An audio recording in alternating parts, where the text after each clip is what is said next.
Okay. So welcome everyone to this AI agents pod. So let's welcome Don. Don, welcome to be here. I will give a quick context on the agent intelligence. So we literally exploring all kind of the future of AI agents in Web3.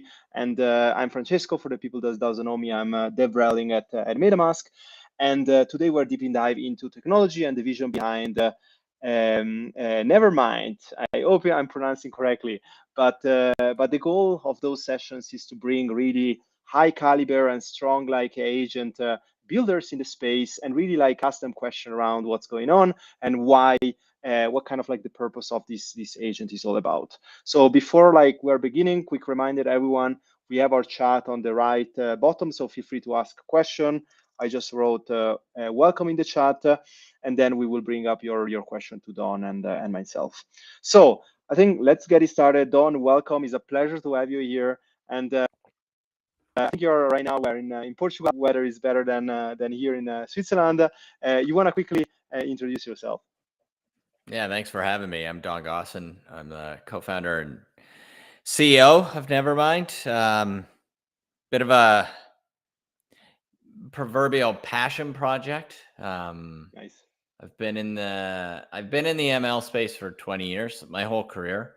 And so we've distilled that learning into this, continued labor of love, which is a hyper focus on AI payments. I've had the privilege of traveling all over the world and applying my trade, building large scale data estates for ML purposes at some of the world's biggest companies, HSBC, L'Oreal, AXA.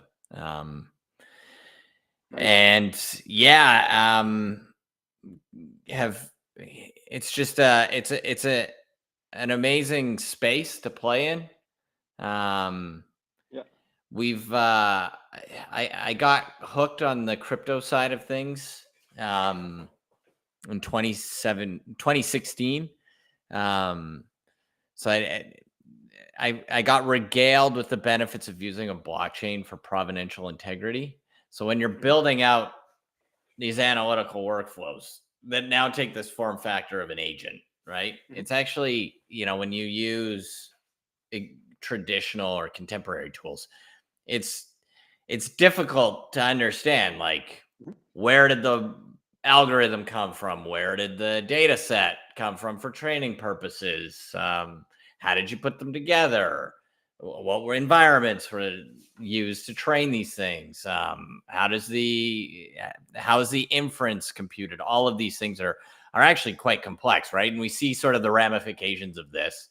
We've seen it in build up over time, but I think the most well publicized cases of sort of this type of impediment is like New York Times suing OpenAI, and or even like OpenAI now taking issue with DeepSeek and R1 and the distillation that DeepSeek may have done on O1 and things like this, right?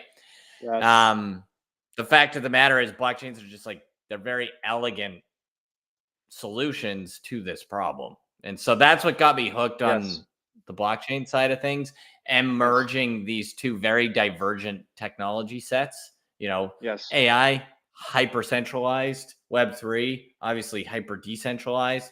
Trying to merge them together is a non-trivial activity in and of itself. So yeah, I have been working on this sort of at this intersection for a long time, close to a decade now. And I think go ahead. No. I just want to say that agent, they're always kind of been there, right? I mean, like especially in the Web2 space, I think the beauty of testing, or how you say experimenting in Web3 right now, is that building things on chain, but also having this kind of like open source data fetching, fully visible. I mean, is completely like unleashing like a new dimension of where AI agent technology can be expanded. So that's super exciting. Yeah, for sure. I mean, the concept of AI agents it's not really a new one. The application of them is. What you have historically is, I think, the rails for creating these analytical pipelines. What was missing, kind of, uh, to take a relatively rudimentary perspective on this, Mhm, was the reasoning, the decision making capability, mhm, and which leads to some of the automated tool selection functionality, right? mhm, And that's where we really start to see, AI agents emerge and take hold, right? Is, is kind of with that last mile integration of, these capabilities merged amongst all of these other, solutions and technologies that have existed for quite a while, that sort 100%. of facilitate all of that. And then what we recognized a couple of years ago is that as you move towards industrializing, um, these AIs and commercializing their productivity, right? The utility, the asset, the output that they create. Um, it's actually a non-trivial undertaking. The payments piece, um, is actually, it's quite complicated, and the reason for that is that these agents, because of their ability to, reason or make decisions or analyze effectively the input, the request that's being made, they can then determine, for example, which tool to select, um, in order to respond to that request, right? And therefore, depending on the complexity of the request, that dictates effectively the complexity of the back end service that needs to Mhm. be instantiated in order to respond to said request, right? So the simple Yes. example I give is like, you've got an AI agent that uses the GPT series of models from OpenAI, right? So GPT-3, 4, 3, 3.5, 4, maybe 4.5, whatever, right? Simple request comes in from a simple user. That request gets decomposed and routed to the model that can optimally handle the simplicity of that request. So it's going to go to like GPT-3, right? Whereas that same agent could take in a request from a more advanced Mhm. user, a multimodal request, for example. That gets decomposed. It has to be routed to a model that can handle the multimodality, right? So it's going to get routed to like GPT-4 or above. Now, the cost variance, the spread between the cost of GPT-3 versus GPT-4 is like an order of magnitude, if not more, um, when you create that inference. And so that difference in cost needs to be accounted for. So the variable nature of these agents, is facilitated through the variable selection of tools that these agents are created from. And that variability needs to be captured and translated over into a settlement cost for the Mhm. requester. And so what we've done is created the system of unit accounting, this accounting module that effectively straps on to the observability function of an agent and enables, this accounting to actually take place. Actually, Don, this is good. You touched a little bit on the accounting kind of like main. I just want to ask you, like, Yeah. you touched a little bit saying you're being around both mostly for payments, kind of like AI rails. Like, I just want to ask you, like, you kind of said it already, but kind of like, what is the real problem that you're trying to Mm, solve with kind of like this, yeah, this agentless slash infra? right. So where we realized there was kind of a discernible and possibly Hmm. critical issue, it started almost 2.5 years ago at this point. So it was kicked off when Stability released the first really usable diffusion models, stable diffusion. And so what we saw back then because we were close to this community, given, you know, our pedigree, were these Gen AI artists that latched onto these tools and started using them in a capacity kind of that they hadn't done before. Because before that, you had to like download the model and figure out how to run Yes. it, and it was really hard to, it was fucking hard to use, right? Um, Yes. let alone like build something competent that created an output that you wanted to really like broadcast to the world. And so that's what started, you know, a few summers ago. Um, and these artists would start pushing out their creations and the ability to create new creations, and they saw this influx of users, basically, right? And then this was all catalyzed when ChatGPT was released by OpenAI. And what we saw were experts would take the models and like prompt engineer and possibly rag tune or maybe fine tune the model for their given arena of expertise, and they would push these things to market. So anecdotally, an example of one that we helped work on was Math GPT. And this guy is a professor of physics at the University of Monterey. He created this like math model, right? Where you could like give it a question about a math problem and it would give you an answer.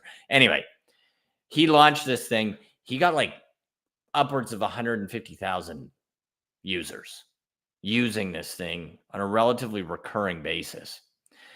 The issue at hand that we saw in sort of real time, firsthand, these builders, they were underwriting the cost of those services. They were making these things available. MathGPT started, it was available for free. It got all these users. And so these builders were having to pay for those, for the services that their user base was actually invoking, right? And so at the same time, you saw builders try and leverage existing payment systems like Stripe, for example, to charge these users some entry fee so that they could use these like prompt tuned or rag tuned models. They charge like $1 or $5, and then they get access for a certain period of time, right?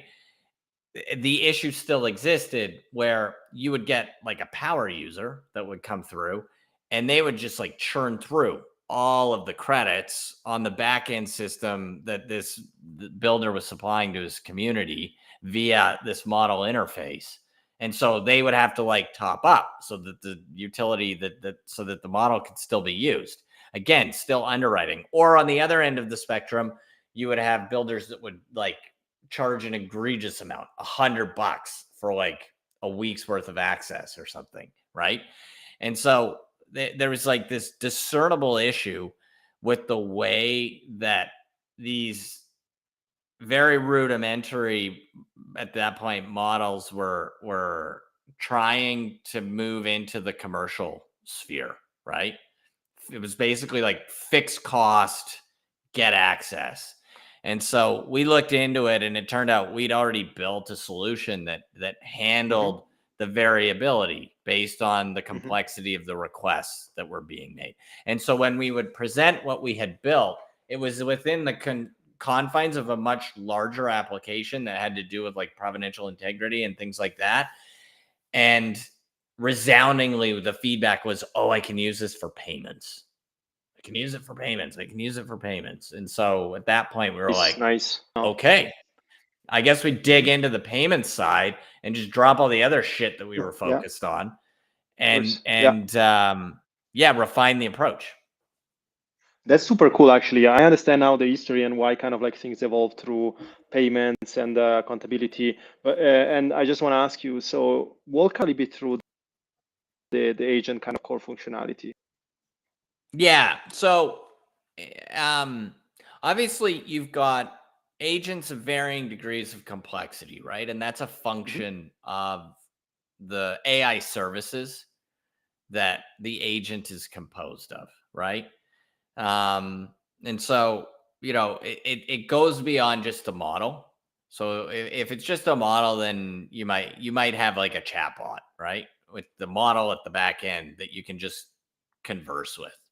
Um, an agent, by definition, has at least one of two capabilities. One is reasoning. The other is an ability to select tools. Right, where you really like hit the mark is when you combine these two things. So, um, in the AI space, this the recent sort of progression has been kind of less on uh, trying to throw as much data at these models for training purposes to increase the sophistication and introduce reasoning characteristics to them. Concepts of like chain of thought, right? Um, which is like the ability for the model to kind of make different runs through the model and then select from the most relevant result out of those different runs, right? So you give it time and it can come out with some options, and then it can make a decision on which of those options is likely the best. And then combine that with maybe the options are which tool should I select in order to enable the response to this request. Now you get into like sophisticated request response systems that you move towards like semi automation or full automation, right? Um, Nice. so that's sort of a high level deconstruction of an agent. So an agent can be like the model, but it's also probably some orchestration, coordination function, plus, access to relevant contextual information, whether that's coming in from the requester or that's like pre-canned in some vector DB.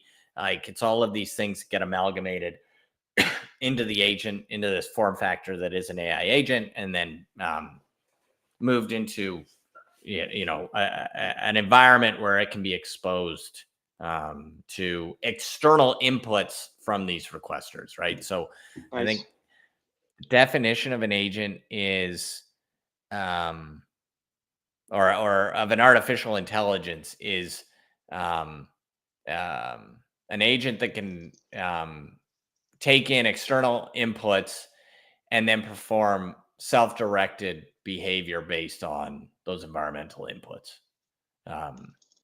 And so that's basically like what gets wrapped up in this Nice. tech. Yes. And then you move into the multi-agent side of things, which is where we kind of Mhm. sit and trying to like enable payments between one silicon-based agent and Mhm. another silicon-based agent. That's Yeah. so cool. So I think you're one of the first kind of like, agent to agent builder that we are meeting in during this kind of like agent spotlight. Uh, Kind of like, let me understand like how those kind of like standard, I assume you guys build this standard, right, around payments between agents, but how do we need to look at this as kind of like standard? Do we have a framework? Does every agent will interact to other agent in the same way? Um, who is responsible to build those kind of like standards? Because it's so fascinating this part because we always build things that interact with humans, but it's the first time we actually like build things that are independent to us post deployment, right? So that's Yeah. fascinating. Yeah. So to answer your question, like the standard, the protocol is being defined as we go. Um, there will be some similarities to what we have now, and then there will be like I think massive differences in certain aspects as well. So we are in the process of um, creating that definition, or at least collaborating on that definition um, of how these agents are going to transact with one another. The reality is you can just take like certain aspects of a transaction, right, and um, negate the existing protocol because it doesn't fit for this new form factor, right? A good example would be like micropayments. So most existing payment systems, right? Stripe, existing payment rails from a banking point of view, Swift or credit card systems, etc. Um, generally speaking, the lowest value that you can transact on is the lowest denomination of that currency, right? So like 1 cent. Mhm. You can't divide it up more than that. Of Whereas course. these services rendered by a specific agent will be fractions of a fraction of a cent. So then you have to think about, okay, how do we enable this? If we're only going to use traditional payment systems, then those transactions, the work that's being performed by those agents can't be priced discretely. It has to be an aggregate and add up to at least the floor of that currency, the lowest denomination, i.e., 1 cent, as an example, right? That may be, Mhm. potentially hundreds or thousands of interactions with a specific, you know, expert agent that does one very small thing, right?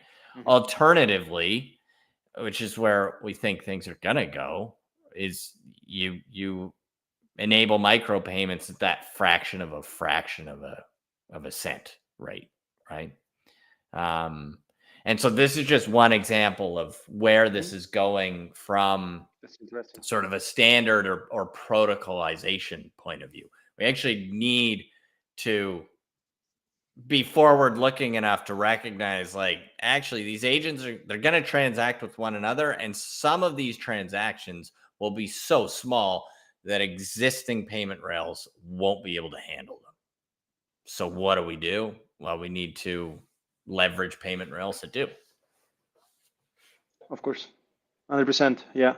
And I think that's on point. And I think also building this framework or at least this integration between agents so early. I mean, I'm not sure if it's early or not because there already kind of like a lot of agents being deployed, but it also give clarity on how those interaction will play, right? And Right. I think you guys probably like are already looking one step ahead. Because like with and I'm definitely excited to see what's happening, and I wish like we had also more time. We definitely need to put you on a part two, Don, maybe For with sure. also like running us through a demo. But last couple of questions is kind of like, so what's coming next, right? Like you guys are already working with current agents and different kind of stakeholder in the space. Yep. So what kind of like, how do you see first this kind of integrating, but also like what's next in your roadmap or something? Yeah. So I think for us, we've got a few things coming down the pipe. Hmm. Some solutions that we hope are going to help um, with this pricing function, right? Question that gets asked frequently is like, what price should I set? And so we're gonna release some tools that will help assist with that decision making process, both for the human that builds the agent and then ultimately the agents themselves. Yeah, a focal point for us is moving towards the commoditization of these services, so that can help accelerate that. Recently, I mean, we're working with the mother team, right? So we, in order to demonstrate, in particular, silicon-based agent payment to silicon-based agent, right? In an environment that is heterogeneous, not a homogeneous, right? A lot of multi-agent systems at the moment are single ecosystem, homogeneous agent set.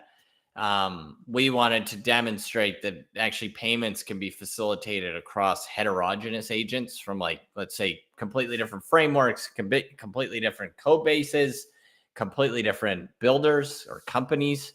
Um, and so part of that function is like, well, you have to register the agents first and foremost, and you got to be able to discover them.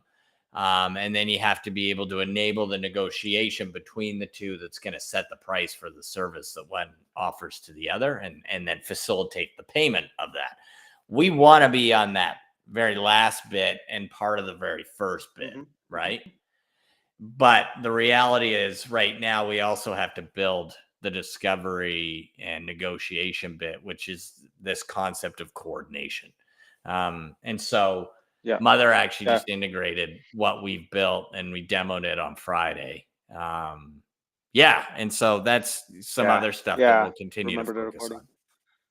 Yeah. Yeah, I think one big niche of kind of like research that is really happening as we speak is building social graphs for agents, trying to get some kind of like public registry with clear track record of those agents, so that actually the agent consumer will be able to attest that those agents are doing a good job, or at least have a track record.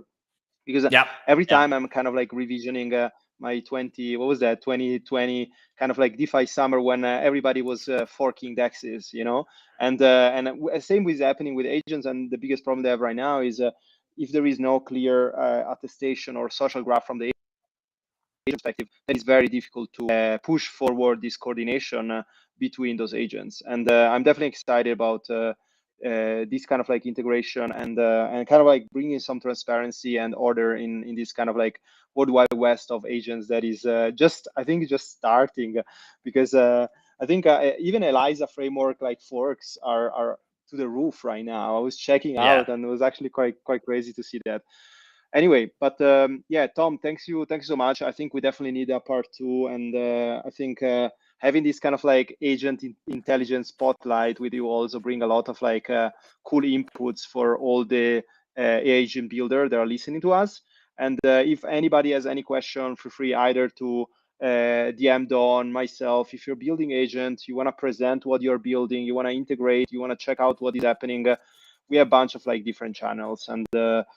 yeah, I mean, excited. Any closing words, Don, that you want to say to all the builder?